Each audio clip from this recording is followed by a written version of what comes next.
Hey guys, Matt here. This is my review of The Girl with the Dragon Tattoo, the 2011 version.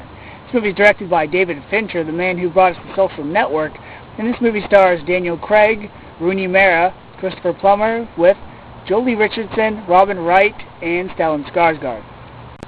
So, when I first heard they were remaking Girl with the Dragon Tattoo, my first thought was, okay, they're going to be Americanizing it. They're going to be changing it up quite a bit, just like they changed from Let the Right One In, the Swedish version, to Let Me In.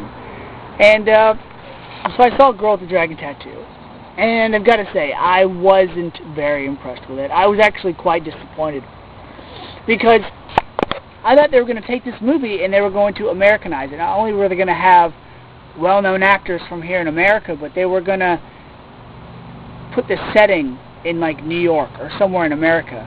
But they didn't do that at all. They kept all the characters with their original names, Mikhail instead of Americanizing it to maybe Michael, Lisbeth, which is a pretty cool name, but instead of, they didn't Americanize it to Elizabeth.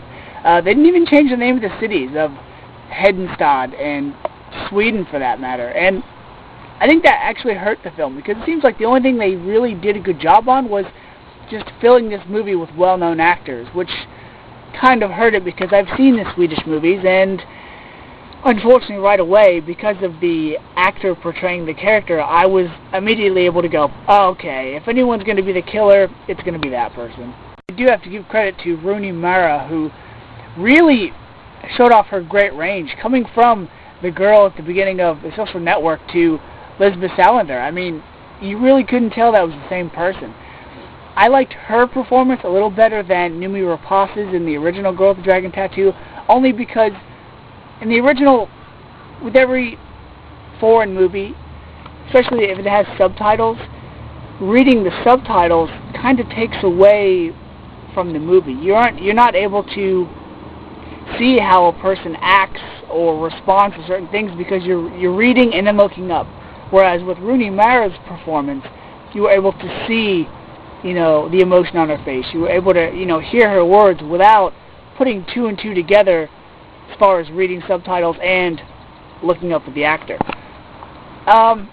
Basic storyline is pretty much the same. It seemed like this movie took a little more from the book than the original Swedish version did, which is something I liked. But really, the only character that I think they did a really good job on was Mikhail. It was Daniel Craig's character.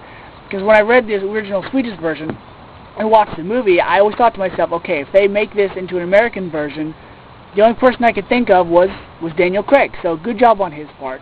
Also, the only part that I really, really liked about the movie was, once again, a portion of the music. It was the intro, not the scene where Henrik calls his old police buddy and they talk about the package he gets in the very beginning.